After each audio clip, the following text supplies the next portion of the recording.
Alright everybody, here we are for a collaboration review that is being done on two separate cameras at the exact same time at the same angle from the two... No Public Enemy? Oh, no. Alright. We could, but yeah, so we are both uploading this review. It is I, ECM Red Sox Slipknot with BP Red Sox Wrestling Fan. Yes. Who is fairly new to the YouTube game, but also is doing reviews each and every week. Yes, only for WWE Raw. Eventually the network will come out and I'm able to purchase it and do NXT. But until then, yeah, we're stuck on Raw. Yeah, so the link to his channel will be in my video description. We're both both in the same channel. So anybody watching this video on either account can have the link to subscribe to the other person. But anyway, so I just want to get this guy more exposure because he's just getting started and it's very hard to gain fans early. But once you get going, then one thing leads to the next. Yeah. Plus, we've been talking about this since I started this. Yes, we have. It's needed to happen. It is very important. So let's go ahead and review Raw for March 10th, 2014, in which Hulk Hogan kicks off the show. Awesome. Hypes up WrestleMania 30 and the whole network and everything and how he's been watching it and that he's been watching some of his best matches. And he talks about the fact that his match with Andre the Giant was obviously like the most iconic thing, but also couldn't not go. You can't not mention the fact that he did the whole jacked up Ultimate Warrior. That was so awesome. It's very funny. The small shot at Ultimate Warrior was great. It was, certainly. And so he goes on to say that there's going to be a 30-man over-the-top rope battle royal for WrestleMania, in which the winner gets like an Andre the Giant trophy and everything. Kind of reminds me of the 17 gimmick battle royal. Yeah, sure. And it's a gimmick kind of match that works well for WrestleMania, I think. And it adds a little more flavor to it than just a bunch of singles matches. Right. And I mean, maybe only be for WrestleMania 30 because it is the milestone, but if it continues, it'd be really cool to see every year. Sure, yeah, sure. I mean, I think it's good just to even have it just this year. Makes it feel so much more special. But the fact that we're even getting it is just, it's a good concept. It's awesome. I think it adds so much. And the fact that it's under the Giant trophy, I think, is a great little motion by WWE as well. Yes, it is. I think that's awesome. I just look forward to that match to see some returns from legends and have some current guys in there as well. Kind of have a good mix. Not like a Royal Rumble situation because obviously that's not what this is. It should be half and half or more legends. It should be mostly legends because I just feel, well, not mostly, but like if they're talking about transcending over the 30 years of WrestleMania, it should be a good mix. Yes, it should be, no doubt. Anyway, so we end up getting Cena out there, who kind of praises Hogan, and wow, here's we knew what was going to happen. A lot of presence with Cena and Hogan in the ring at the exact same time. That's something in of itself. But then it ends up leading to the Wyatts getting involved, and the Cena and Wyatt match being established by Cena saying I'm calling you out, I want you at WrestleMania, and Wyatt not really accepting yet, but rather getting up on the apron, kind of teasing the Hogan getting Cena involved, teaming, and everybody. I was ready to mark out. Of course. But then we end up getting Rowan and Cena anyway. In the opening matchup, Cena goes over with the roll-up.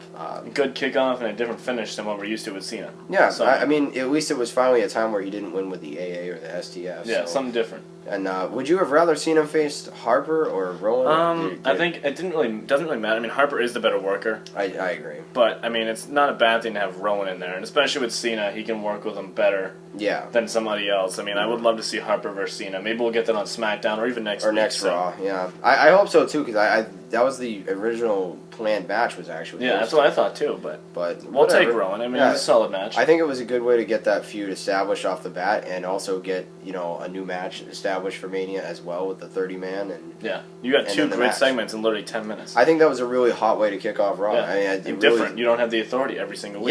Yeah, exactly. And they've been doing better with that lately too. That's another thing I will add. But then we did get the authority after that, saying that they want a public apology from Daniel Bryan tonight. And boy, did we get... We did not get that, but we will talk about that. Very interesting. Next match was with the New Age Outlaws on commentary. Which is always entertaining. It was entertaining, but my big note about this was, why the fuck did they change their theme song? Yes, me and you both angrily tweeted about this. Why the fuck was the theme song different? I mean, that is very annoying. Maybe not many people would notice that, but we will. Yeah, I mean, I know it's still Road Dogg's voice, but it's not right. It's 55-year-old Road Dogg, not the young and ridiculous. It's not right. And it was already bad enough that they altered the theme and took out the whole "your ass better call somebody" thing. Yeah. Like that was enough for me. Yeah. And now they it's not normal. It's not right. It just didn't work. But anyway, they were on commentary, and it was very good. Yes. Usos, no shitting moments from Billy Gunn this time either. No, that's a positive. Usos and the Rybacks, great team. And the Usos go over. Your thoughts? Expected. Yeah. But I thought, the match, obviously it's Ryback, so it's going to be a squash. But I thought the whole thing, the Uso did the DX symbol on the splash, which was awesome. Which was good, yeah. And you had still the build-up, even though there was no interaction really in the fight situation. Yeah, for me personally, I would really like to see multiple teams going me too. At it for Mania. I wouldn't mind seeing a four-way tag match. But if it's just the Outlaws and Usos again, that's fine. That's not a big deal either. That's fine. But I just hope that they put on a better one than at Chamber. I think Chamber left me with something to desire. I think it was still decent. I think it was like they didn't want it more. Everything. Yeah, and if that's what they're going to do is give us even a much better match at Mania, then more than okay. Yeah, totally. But this was okay stuff because, again, it builds up Mania. It served its purpose. It's still doing what it needs to do, so that's all right. So we get a backstage segment with The Shield and Kane, in which The Shield are starting to look like baby faces, but Kane puts them in a match against the Brotherhood. Good little blast of the past of a rivalry. Yeah, and I think it's also good that the Shield are starting to look like faces. I think that's fine. Yeah, well, the crowd's already over on them anyway. You might as well kind of be teasing it. Yeah, and even if they're not going with the breakup angle, I think it actually freshens things up to have them changes it because they feuded with all faces. Yeah, because they've only been heels. So now if you turn them face and they're going to stay a unit, then that gives us a whole more. Feud we have new stuff coming here. So that's very good. I like that. Yeah. But anyway, we get next match was Big E versus Jack Swagger, and Big E goes over as you would expect with a kind of actually his partner Cesaro and Coulter actually kind of helped to lead to the loss. And then you get a little bit of a shoving match. Coulter getting all upset. They end up shaking hands, but Cesaro twists the wrist and gets Swagger and Cesaro does a little chuckle there. It definitely seems like they're going to do this match at Mania. Also, I would maybe even see the triple threat. Yeah. But I don't want to see a triple threat showcase throughout Mania, so I would like to see Swagger versus Cesaro. Yeah, I don't even care if it's not for the belt. I just want to see those two fight each other. Yeah. Because and Cesaro needs to go over. It's pretty pretty cut. Swagger going over makes no sense. Pretty set in stone there for me. But if they do the triple threat for the IC belt, I still think it's cool. Just Cesaro still needs to win. He still needs to win. Either way. Or the only way you branch off that is if Big E wins, then you do Cesaro and Big E. Okay, that works. But that would be the only way that would happen. Yeah, but even then, though, you still kind of... It defeats the purpose of Cesaro being built. I still feel like the whole thing they should be building to is the real Americans feuding. Yeah. And I feel like it takes away from that by throwing Big E into that match at Mania. I think so, too. Because we notice every week Big E's a part of it. They're feuding over the IC belt, but they're feuding at the same time. It's kind of hard to do that, but I don't know, man. I wouldn't even mind if the IC belt was on the line and one of them won it and then fought for it at Mania, but then what do you do with Big E? So nothing. Big E and Henry, that's the best next option for me. But I still like that they're doing the Americans breaking up because that Cesaro's ready to be on his own. And even Swagger can be on his own too. Yeah, they are. They're both. Yeah, and I think Swagger should stay with Zeb Coulter. Yes, I agree. For the up and coming. But anyway, I thought that was decent. Served its purpose. It did what it had to do. It's consistent on the programming for the last few weeks. Yeah, that's fine with me. I like that they're building up to those two. We get Heyman at the hour mark. Heyman and Undertaker cutting a promo. Heyman credits all of Undertaker's, feats, the fact he was actually able to... The statistics were phenomenal. Yes, Heyman's promo... Never disappoints. Never disappoints. And then Taker says, it really says a few words, but says a lot with those few words. Taker never speaks a lot now anyway, but he doesn't have to. Remember when he did with Triple H? They didn't even speak a fucking word. They just looked at the damn He literally says 3 words, rest in peace, and shit's about to get real. Yes. So, Yeah, pretty much what the summary of what he said was that the biggest fear of all is of the unknown, and it's the fear of death that's much worse than death itself. So, basically his the symbolic kind of message he was trying to convey was that, Brock Lesnar doesn't know what he's really getting himself into at WrestleMania for the streak. This is another way to build up, in my opinion. I think they did this well last week with Heyman's promo anyway, the transition from talking about Punk to just going straight to Lesnar and Taker. They did a great job with that, and they equally did a great job this week without having any Lesnar on this show. Or Taker getting bumped whatsoever. They still did a good job. Of making this match still be built up in some way. And that's why having Heyman as Lesnar's manager is such a key. Beautifully. Because you know he's going to be there every week. Yep, and again, it served its purpose. It did what it had to do. It wasn't too long. It was perfect. To me, it was absolutely great. Again, it makes me more excited for that match. I'm very excited, actually. Yep. So the next one was The Shield and Cody and Goldust. Thoughts on this one? It was a blast in the past of a great feud that we saw in the fall. Mm-hmm. Obviously, it wasn't as great as those matches. We can't expect that. No. But they did what they needed to do, and surprisingly, the Shield went over. Yeah, I was very happy. So, I mean, it really creates a question. Really, are they breaking up? Are they not? Yeah, so, and you know, some people will look at it like, oh, that's too confusing. I can't stand it, blah, blah, blah. But you're still going to watch Raw the next week because you're curious. That's what they want you to freaking be, is curious about what's going on with the three of them. They want you to be confused. I like it. And like I said, either outcome works for me. If they break up, they're all going to be big stars. Not a problem. I mean, me and you talked about this too. Main event, Ambrose is defending his belt. If he loses, that creates even more of a situation. That could create more of a thing. Well, hey, we won on Raw. Yeah. You couldn't beat Mark Henry. Yeah. Creates a whole different situation. I don't know what'll happen. We'll see. Yeah. But for me, I'm just looking forward to seeing what does happen, because if the three of them face each other at Mania, it'll be a really good match. Yeah. And if they remain faces and we're good either way. It's still either way, it's all going to work out. Yeah. I'm fine. I liked it. This was a good matchup too. I thought for a TV match, this was really solid. Yes. I love Rollins' stomp for the finish. Oh my. That was like nice. The only thing that was scary was the double headbutt on accident. Yes, they like whacked each other in the head. That was a little bit scary. Yeah. But still good. Next we got Bella Twins defeat AJ and Tamina in a tag match with Natalya on commentary. Who actually, the only positive I have out of this match, because I don't have many, is Natalya did a great job on commentary. I thought she even did a shout out to Owen Hart. I mean, you mentioned that to me. Yep. But she actually made it seem like she was relevant. You know what I mean? Like, the Bella's holding the title. Literally almost made me throw up, but, you know. Yeah, I think it made Natalya want to throw it too. You could kind of see her. You could kind of see her like, why are you fucking holding the title? Like, you aren't gonna do it. That'd be great with me if they never were champion. Yeah, either one of them. You know they're going to because of who they sleep with. Seems that way. Either way, AJ Lee getting losing to the Bella didn't make sense. Losing fairly often here, and not only that, but her reign is obviously on the end. Of it. You know that somebody's going to beat her for the belt sooner rather than later. It might even be Natalya tomorrow. Yeah. I wouldn't be totally surprised, but I would kind of be like upset that she didn't lose that Mania. I'd rather see her drop it at Mania to somebody. I think I've always been saying Tamina would be good.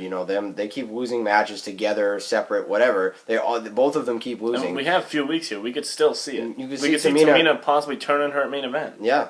It works for me. That could actually be how AJ drops the belt. Yeah. And then Tamina versus AJ 1-on-1. And then you have no Divas title match at Mania. Which is fine. Yeah, which is always safe. Well, you could do a triple threat. Tamina, AJ, and Natalya. Triple threat. Yeah. That's three of the best women's wrestlers that WWE has to offer. Wow, what's wrong with that? Nothing. I mean, again, it's another triple threat match that we're talking about. It seems like every match... you have this simple problem. It's all these triple threat matches that are potentials here. But still, they can do a lot with the Divas. They can. That could be better than... Those three can work out perfectly. I mean, they could come up with some different way of doing it, but, Totally. That's a simple way of booking as far as this match goes, I mean, it wasn't the worst, but, I mean... At least we didn't get a Total Divas versus non-Total Divas. Yeah, that needs to end forever. And there was no Eva Marie, so that was good, too. Yes. Whatever. At least they did try to build up the Divas title match for tomorrow. Until the Bellas fucked it. Yeah. They have an match for that. Whatever. We'll see. That's just not... Just never really our favorite part of the show. Yes. So Daniel Bryan comes out and does this Occupy Raw movement in which he brings a couple hundred people outside and in the ring. Sign guy made it. All these people outside and inside the ring wearing Daniel Bryan shirts, yelling yes at the top of their lungs. Until Triple H came out. Saying that the show is on hold until we leave this ring. Like, we aren't leaving this ring until I get my match at WrestleMania 30 with Triple H. Those guys, Triple H and Stephanie come out. Stephanie sounds like a dying ostrich. All that shit. And then, they try to get security. Security just says, well, that's too many people. We're going to turn around. That was a pretty funny spot. That was actually hilarious. I love that. They were, coming down, we're going to take care of these guys. And they were, two guys. They were, all two of them. And then we're like, oh, yeah, there's 500 people here. Bye. Yeah. And so they left. And then Sandow coming out was phenomenal. Sandow comes out and then just says, yeah, never mind. Which is too bad, because, again, at least he made TV. He did make TV in a funny spot. Yeah. So Triple H ends up getting extremely pissed off and gives Bryan his match. Until Daniel Bryan changes it on him. Yes, and he adds an extra little bit to it and says that he wants to be added to the title match if he can beat Triple H at Mania. And we fell out of our seats. Yes, because that is literally everything that every fan could ever ask for. And if you wanted to save a main event, it's saved. It is. Because honestly, let's be real here. Daniel Bryan is going to be Triple H now. Oh, yeah, I mean, it's a foregone conclusion. If they do that, then they're just going to kill everyone. They're like, everybody's going to riot if he doesn't. Yeah. But even with that said, I am very happy that they even just put this out there and made this a thing. Because now everybody who has doubted WWE and said that they will never, have a good WrestleMania 30. This is a terrible show. It's gonna be awful and boring and blah blah blah. Yeah, well, guess what? Now you're getting Daniel Bryan in the fucking main event. Likely getting Daniel Bryan in the main event against Batista and Orton, and he's gonna face Triple H. He's working double duty and gonna be great matches. Yeah, which is still a great match for him. The match against Triple H, the chase to the title will culminate at Mania, I hope. And if it doesn't, if he still gets screwed, I'm not saying he can't still get screwed at Mania. He can still get screwed, but maybe the chase can still continue. Yeah, it can, and more importantly than that, the fact that you're even getting it. Or getting the idea of it given to you at Mania is something that everybody should be happy about. And every fan will be ready to jump off of the building when Bryan pins him. The whole thing that has bothered me is that people have shat on this WrestleMania before it's even fully built. There's still 3 more weeks after this ready. Look at this week. We already got Cena and Wyatt. Yeah. Taker and Lesnar. This triple threat. The Battle Royal. And Triple H and Bryan before that. That's 5 good matches right there. I mean, that's a very good card for me so far. I'm definitely down for it, I'll tell you that. I have no issue with that. And this Occupy Raw segment was fucking spot on. That's Attitude Era at its finest. It was. And if anybody wants to bury it, I'm going to say 15 years ago, you never would have You would have marked it like crazy. You would have loved it. Yeah. So don't even go there. Now, that's just people shitting on anything that happens that's people trying to find problems. For me, that was fantastic. It was. Fantastic segment. It was something that we haven't seen in a long time. Yes, it built up to WrestleMania in a great way. It was fantastic, and most important of all, it was something different. And it was a very interesting way to set up the whole thing. I thought it was awesome. Me too. Loved it. Beautiful. Loved it. Just a great segment. So then we go right into a Memphis street fight between Sheamus and Christian, which was built up through the app. And the choices. At least the app was at least decent tonight. Yeah, we had a decent situation. Yeah, it was stipulations for what was it? Falls count anywhere. Falls count anywhere. 2 out of 3, and the street fight. The street fight. And that was pretty obvious. It was going to be that one. Yeah, but at least this match was actually pretty entertaining. Sheamus and Christian did a good match last week, and this week they incorporated some different things. Yes. That bro kick through the drum was awesome. That was a sweet finish. I mean, it sucks Christian is not winning, but it was still. I mean, I see these two possibly facing on the pre-show of Mania. Yeah, I could see that too, and I think that the only issue I've seen is that Christian is not winning. Christian has not won. It literally looks like Sheamus is going to step on him. Yeah, that's the only issue I see is that this feud is so one-sided. But I've enjoyed their matches on TV. They're doing really good. And I've actually enjoyed the feud overall. It's just been the fact that Sheamus wins every goddamn match against him that it's almost like, can Christian ever get over here? I mean, and the match is getting, if you keep giving it to us over and over again, we're not going to like it. This is getting annoying. Yeah, exactly. Because, they've already wrestled each other several times here. But they've been good matches, and this was another solid one. Yeah. I mean, next week they should do something different. They need to come up with something different. Yeah, I wouldn't even mind just a promo between the two of them or something. Yeah, maybe an attack again or something. Yeah. Anyway, it was a good match for me. Solid. Sheamus' back was, whoa. Yeah. So we do get another Alexander Rusev situation. Promo thing, whatever that is. I'm ready to just see the guy start wrestling. I love his throwback look, though. I do, too. But I need to see this guy wrestle. The Royal Rumble, he looked awesome. Mm-hmm. But I want to see him wrestle. And we know for the next 2 months he's going to face jobbers. Yes. So let's see something. That's fine. I don't care if he just beating 3MB and these other idiots for a couple of months. That's okay. But let's see something. Let's see something awesome. Yeah. I want to start seeing his actual in-ring stuff. And I know they probably don't want to give it away. But, at the same time, then why not just have him debut later on then? You know what I mean? But this is another guy who appeared in the Rumble that they can do a lot with. And I'm just glad they didn't send him down. Yeah, so they didn't do the Bo Dallas thing. Yeah. Guy beats Wade Barrett on TV, and you start saying to yourself, man, this guy could be something, and then he just never... send him down. Yeah, see you next year. Even then. Yeah, said we're going to make your brother here it is, a year later. Yeah, your brother's going to be a much bigger star. But yeah, so I'm looking forward to Alexander Rusev, I'll say that much. So we get the Wyatt cutting a promo again, and I like that they've incorporated... You know what? One thing that's added a lot for me for the Wyatts is the fact that Harper and Rowan are now involved in the promos. It's not just a Wyatt show. Yeah, and they're not just sitting in the background. Harper kind of opens it up, and then Rowan says "run," and it's just like that run thing. That makes kids not sleep. Yes, exactly. It's so scary, and Wyatt just starts the promo upside down. I'm not from this world. No shit. Jesus Christ, it's unbelievable. unbelievable. It's awesome. But he accepts the WrestleMania match. That's basically the thing. And he says, Cena is the one with everything to lose. Your time is over. I will last forever. And then he kind of gets into a little tune. It was pretty awesome. I love that. Yeah. I think it's great. Yeah, that match is going to be pretty awesome. Yes, it was, and it was Cena's good to see. Not in the main event, but he's putting a guy like Wyatt in a spotlight. Hopefully, also putting him over at the pay-per-view. Yeah. If he doesn't win, it's not detrimental to Wyatt, but it just makes no sense. Yeah. It doesn't make sense for Bray Wyatt to lose to John Cena. It really doesn't. Because you can have Cena still go over him at the next pay-per-view, but at WrestleMania, the big pay-per-view, is when Wyatt needs the victory. Because Wyatt is undefeated. Yes, because and I agree with the simple psychology that big pay-per-view wins matter the most. Correct. Survivor Series. Did he wrestle Survivor Series? I do not remember now. I think he did. Yeah, no, it was the Wyatts versus Bryan and Punk in a tag match. So they lost, but whatever. But anyway, at SummerSlam he beat Kane. That was Rumble, huge. he beat Bryan. Yes, and now at Mania he can beat Cena. Shield. That's a big year, and they beat the Shield at Chamber. That's the big three guys. That's a lot of things that they have done.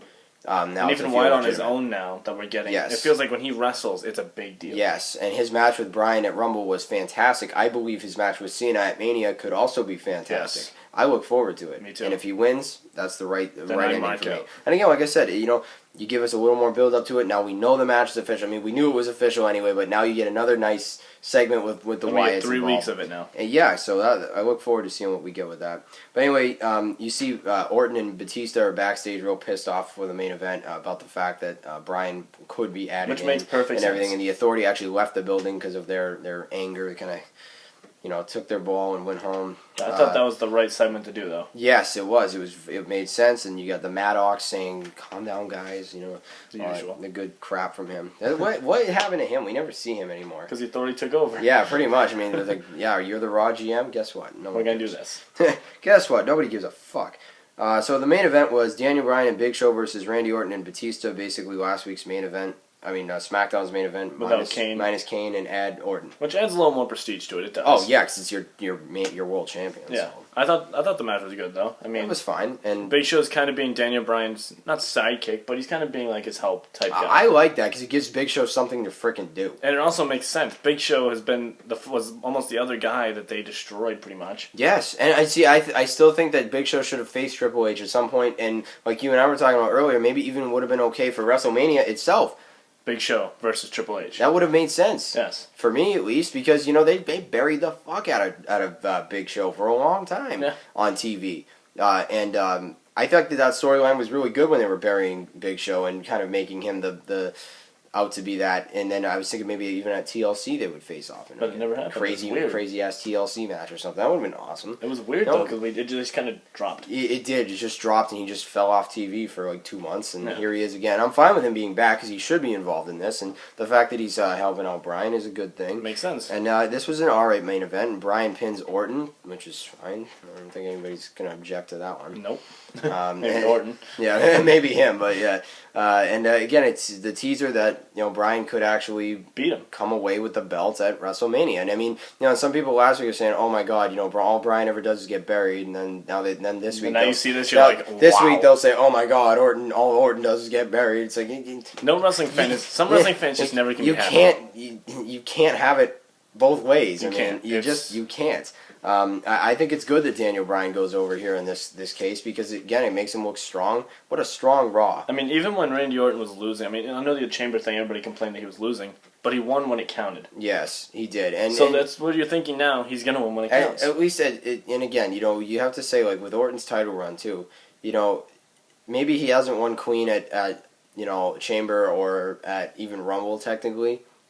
But at TLC, when it was for the undisputed belt, he cleanly beat John Cena. Yeah. So I mean, that's more than enough for me to say. And Orton is an established guy. We know that he's legit at this point. I mean, it doesn't take a smart person to realize that Randy Orton has a huge resume in WWE and doesn't need clean victories anymore. No. The guys who need those clean wins is when you're first starting out as champion, like your first couple reigns, is when you need the clean wins. Like a Magnus in TNA, how he's getting no clean victories. Let's not go there. And it's ridiculous that he's not. It makes him look really stupid. Yeah. Whereas Randy Orton has won enough clean matches over the course of his career. Yeah, he has those marquee wins. He has them in his back pocket. He doesn't need the clean wins. But either way, I think that they built up WrestleMania extremely well. Oh my god! I thought this is probably one of the best Raws. I mean, last week was a good Raw. We both talked about how the first hour and a half was so fantastic. Gold. And that's why, again, if it was a 2-hour show last week, beautiful, would have been the best show But this ever. might be the first Raw that I've actually seen where all 3 hours are perfect. Yeah, I mean, not perfect, but I won't say I won't say perfect, but I will say it was good. It was build-up wise, I will say very good build-up. Yeah. I thought WrestleMania 30 became a huge thing here from this week. Yes, I mean the fact that you get new matches established Yeah. in like the 30 man, and then even the Triple H Bryan is officially announced. Cena and Wyatt officially. Taker and Lesnar. Taker and Lesnar is continuing. The main event. I mean, and then the main event can be added with Bryan. I mean, that all these matches are established or talked upon. And we had 3 weeks. And you got Cesaro and Swagger getting some build, and you still got 3 more weeks to do more. Yeah. They have so much stuff. They made WrestleMania 30 feel like it's going to be such a good show tonight. Yeah. I fucking praise the shit out of WWE. This was an A Raw for me. It was. A. There's no doubt about it. I don't give A's out almost ever. No, this is a rare situation. Last week I gave it a B+. This week I give it a fucking full-out A. I don't care. It was great. It was a great Raw. It was great for us because we actually got to watch it together for once. And we got an A Raw. It was very enjoyable. Very enjoyable show. It makes life very easy to watch, I'll tell you that. Yeah, I mean, I think it was just great WrestleMania build-up. And, there's going to be the naysayers, that's fine, whatever. But to me, they did everything they needed to do tonight, and I enjoyed it a lot. Yeah, there's never going to be a happy fan. Whatever. We're happy. If all people are ever going to do is complain no matter what WWE does, then stop watching. The funny part is a lot of people, they say, "Oh, this is what we should get." Now that they're getting it, they're still going to find a way to make it a terrible thing. Like, what? You're getting what you want. I mean, that's people for you, though. Forget it. We enjoyed it, and that's that. So that's the important thing. But let us know what you think of this week's Raw down below in the comments. Be sure to hit the like button for each of us here, and subscribe to both. Subscribe to both channels. Both links in the description. Both Twitter handles in the description. I'm EM Ultra Official.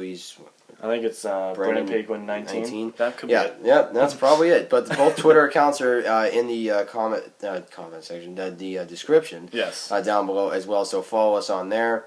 And we'll see you next time. Yeah, and so we hope to do more collaboration videos, especially if this one has a positive reception to it. So, but anyway, let us know what you thought, and plenty more to come from me. I got plenty more coming as well. So, thanks a lot for watching, everybody, and until next time, see you then. Peace.